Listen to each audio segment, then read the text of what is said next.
Okey, kami ingin bertanya kepada Habib. Kebanyakan masyarakat telah pun menghukum ataupun telah meletakkan hukuman ke atas golongan-golongan seperti kami adalah di neraka. Jadi saya nak tanya dengan Habib sendiri, apa pendapat Habib tentang golongan-golongan transhuman ataupun golongan-golongan LGBT? Al-Habib Umar bin Muhammad bin Salim bin Hafiz, Hafizahullah Ta'ala, yang terbaru di Malaysia. Beliau ditanya oleh seorang LGBT tentang bagaimana pandangan masyarakat yang menghukumi LGBT sebagai ahli nar atau ahli neraka. Dan jawaban Habib Umar bin Hafiz membuat semua orang terdiam.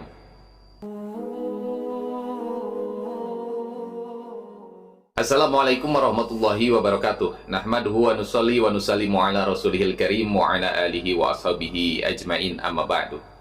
Siapapun Anda yang menyaksikan channel ini, semoga Allah Subhanahu wa Ta'ala istiqomahkan iman yang ada di dalam hati kita, dan Allah Subhanahu wa Ta'ala juga istiqomahkan terhadap diri kita untuk mengamalkan amal-amal agama secara sempurna sesuai apa yang telah dicontohkan dan diikuti oleh para sahabat radhiyallahu anhum dari Rasulullah Sallallahu Alaihi Wasallam sampai kepada para ulama kita, sehingga Allah Subhanahu wa Ta'ala ridho terhadap diri kita, dan Allah Subhanahu wa Ta'ala mudahkan lisan kita untuk mengucapkan kalimat thayyibah di sakaratul maut kita, yaitu kalimat la ilaha illallah Muhammadur Rasulullah.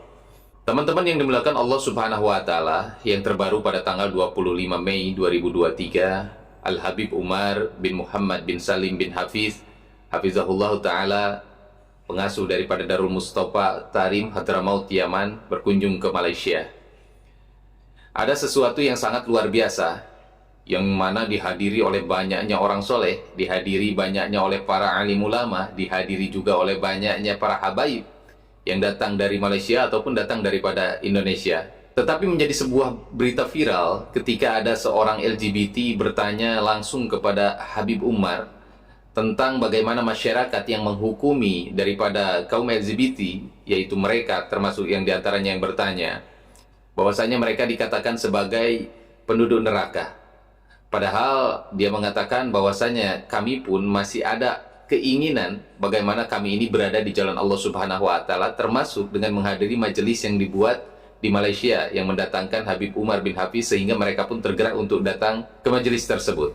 Nah, teman-teman yang dimuliakan Allah Subhanahu wa Ta'ala, kita akan simak videonya sampai selesai. Saya tidak akan memotong videonya, kita akan saksikan sampai selesai, baru nanti kita kemudian berikan tanggapan. Simak videonya.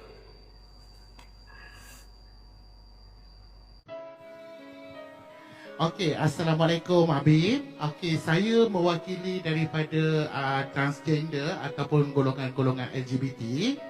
Di sini saya ingin tanya dengan Habib sendiri. Sebab apa kami sedar kami bukanlah golongan-golongan yang perfect ataupun golongan-golongan yang orang cakap yang sempurna. Kami adalah orang cakap kami pun banyak buat dosa. Di sini kami ingin tanya dekat Habib.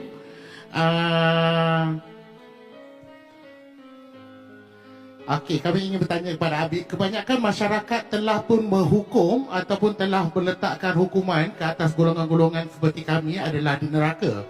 Jadi saya nak tanya dengan Habib sendiri, apa pendapat Habib tentang golongan-golongan transhuman ataupun golongan-golongan LGBT di dunia inilah. Sebab apa kami ni semua golongan-golongan LGBT ni sebenarnya kami masih lagi mencari jalan ke Allah. Contohnya pada malam ini, apabila kami mendengar Habib Umar datang ke Malaysia,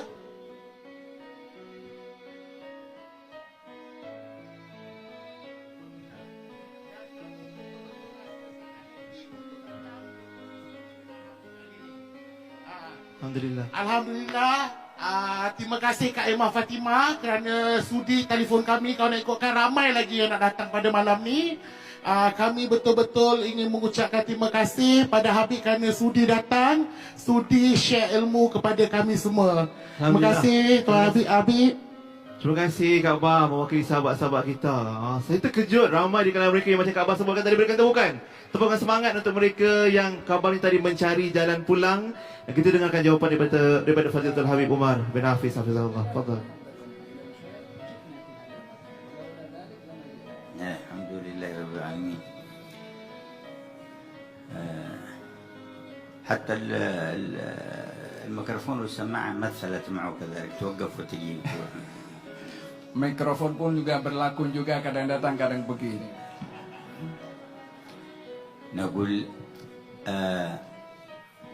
علمنا أن في الذنوب صغائر وكبائر، وأن الصغائر تكفرها الحسنات بأصنافها، وأن الكبائر يكفرها شيء واحد، التوبة إلى الله تبارك وتعالى. Kita semua sadar bahwa dosa ini ada dua. Ada dosa-dosa besar dan ada dosa-dosa kecil. Dosa-dosa kecil ini dapat dihapus oleh Allah dengan kita banyak melakukan kebaikan.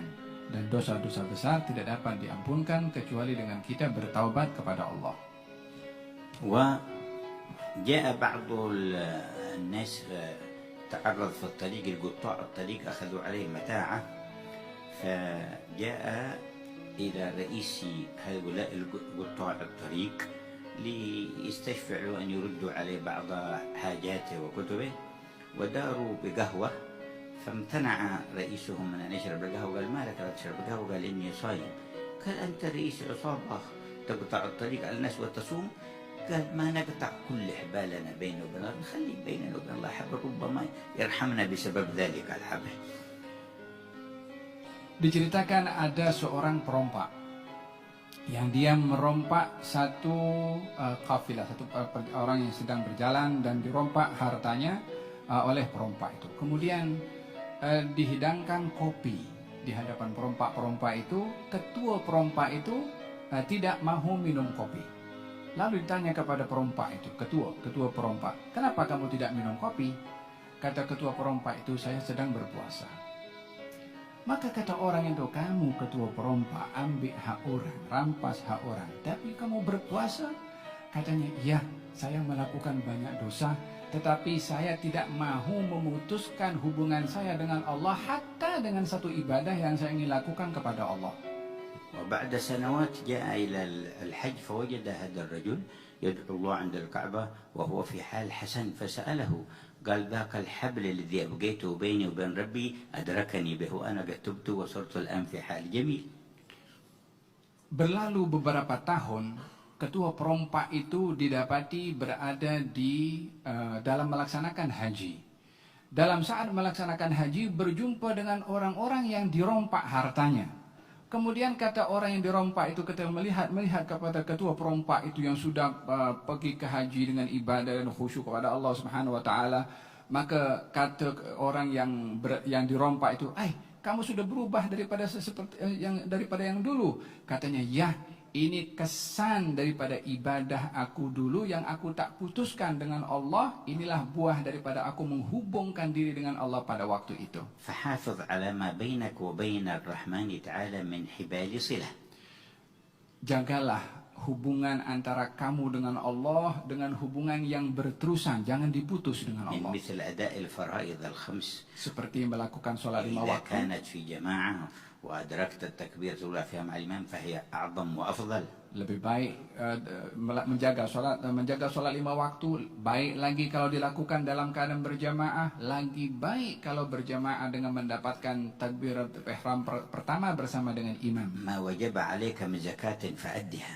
Apa yang Allah wajibkan kepada kamu daripada zakat, lakukanlah dan keluarkanlah zakat. انتبه من صوم رمضان. Dan juga hendaklah kamu jaga hak Ramadan untuk kamu berpuasa. إن كان لك أب أو أم فبرهما. Kalau kamu mempunyai kedua orang tua, berbaktilah kepada keduanya. جيرانك أحسن إليهم.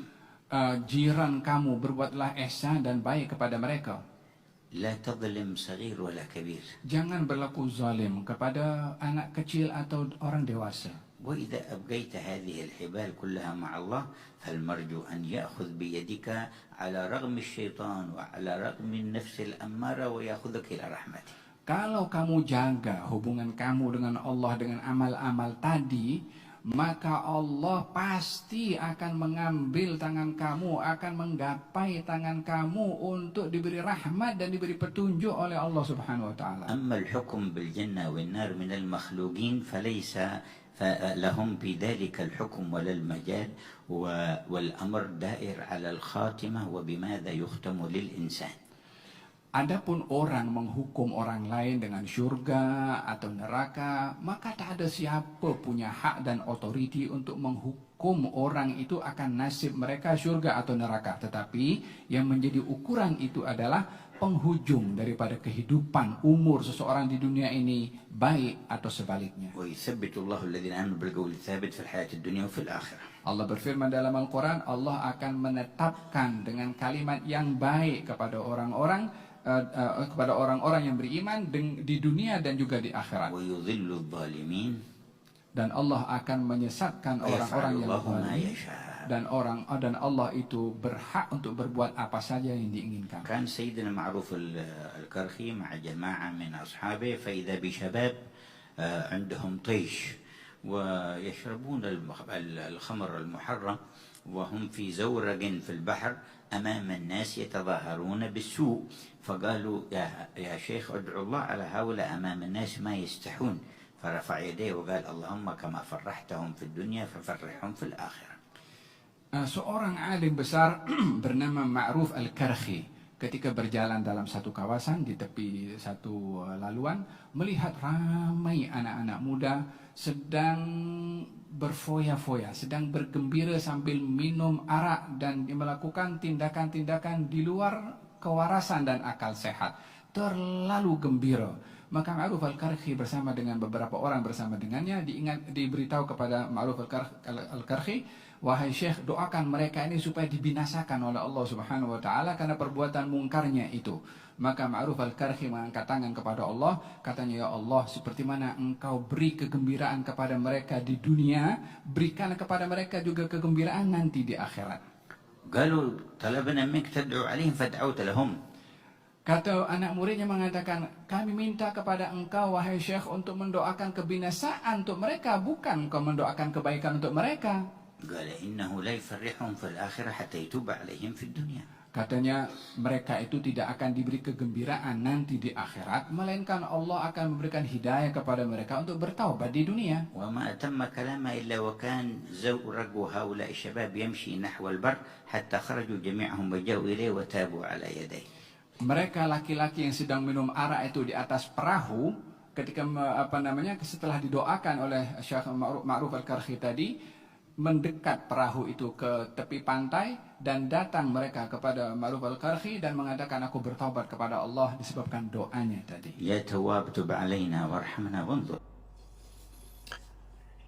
Sungguh jawaban yang luar biasa dibimbing oleh Allah Subhanahu wa taala dengan ilham yang begitu hikmah, sehingga jawaban tersebut bisa diterima dan bagaimana seseorang ini tidak merasa dihakimi.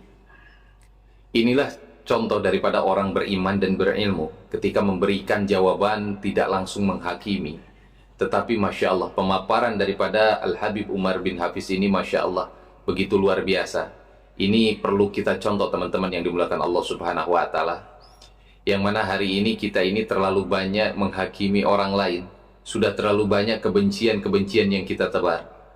Maka kita belajar daripada ulama-ulama kita bagaimana menanamkan rasa cinta terhadap setiap makhluk, terutama apalagi terhadap manusia tentunya. Nah teman-teman yang dimuliakan Allah Subhanahu wa taala, dalam hal ini kita belajar bagaimana mengambil cinta di langit dan menebarkannya di bumi. Kemudian kita pun belajar untuk tidak membenci pelaku maksiat, tetapi yang harus kita benci ini adalah kemaksiatannya. Kita tidak pernah tahu bagaimana keadaan hidup seseorang di akhir hayatnya. Bisa jadi orang yang soleh di awal, tetapi di akhir hayatnya justru Allah Subhanahu wa taala tidak ridho terhadap dirinya. Ataupun bisa jadi bagaimana ada orang yang di awalnya Allah Subhanahu wa taala tidak ridho dengan apa yang dia lakukan setiap hari, tetapi di akhir hayatnya dia mendapatkan keridhaan Allah Subhanahu wa taala sehingga menjadi orang-orang yang diberikan rahmat oleh Allah dan mendapatkan ampunan daripada Allah Subhanahu wa taala. Maka setelah kematiannya dia ternyata sebagai ahlul surga.